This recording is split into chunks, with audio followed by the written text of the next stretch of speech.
we're all called as followers of Jesus to love our neighbors. My neighbors are prostitutes and drug addicts and drug dealers and members of Mexican mafia.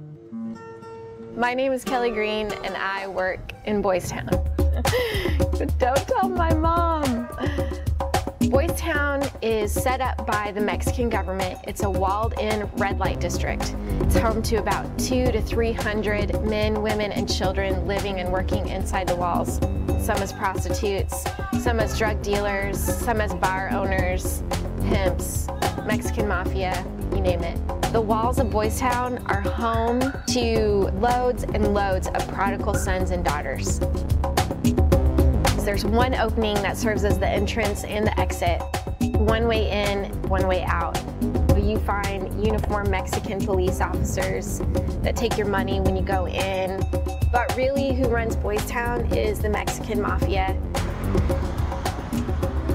Soy la jefa. I sold everything that didn't fit in my car and found myself driving to the border of Mexico to somehow try to love the men and women of Boys Town.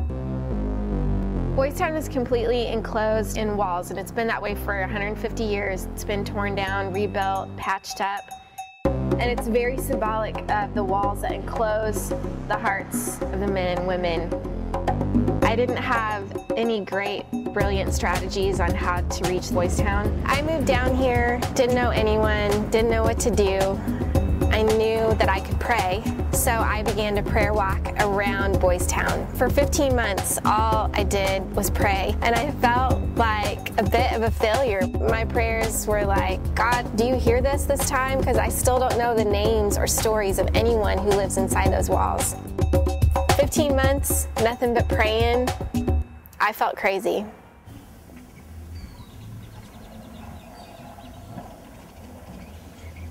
Yolanda was one of the first people I actually met inside the walls of Boys Town. She's a 50-year-old prostitute who came to a day spa we set up in a crack bar.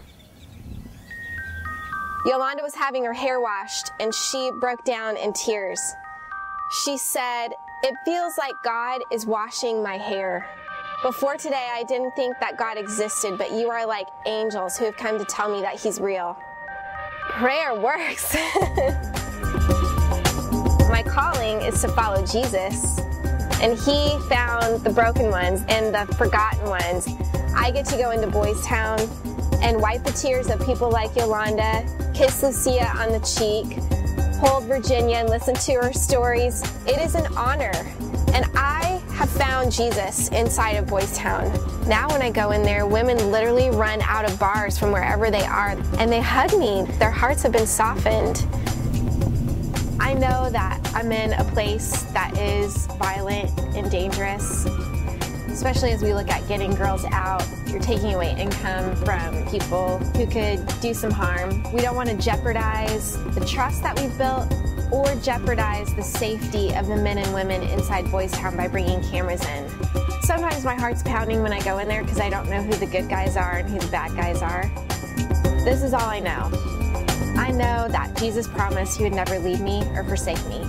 I know that no matter what happens inside those walls or in my life, that He'll be with me. If He promises to be with me, then it's going to be okay. So yeah, there's some scary moments, but you have to be willing to take a risk. My dream for Boys Town is to see women who used to be prostitutes and men who used to be drug dealers and drug addicts give out of their stories of redemption. Maybe even one day to see teams of former drug addicts and prostitutes sent out to the nations of the world. The places where American passports can't go, but Mexican passports get pretty easily.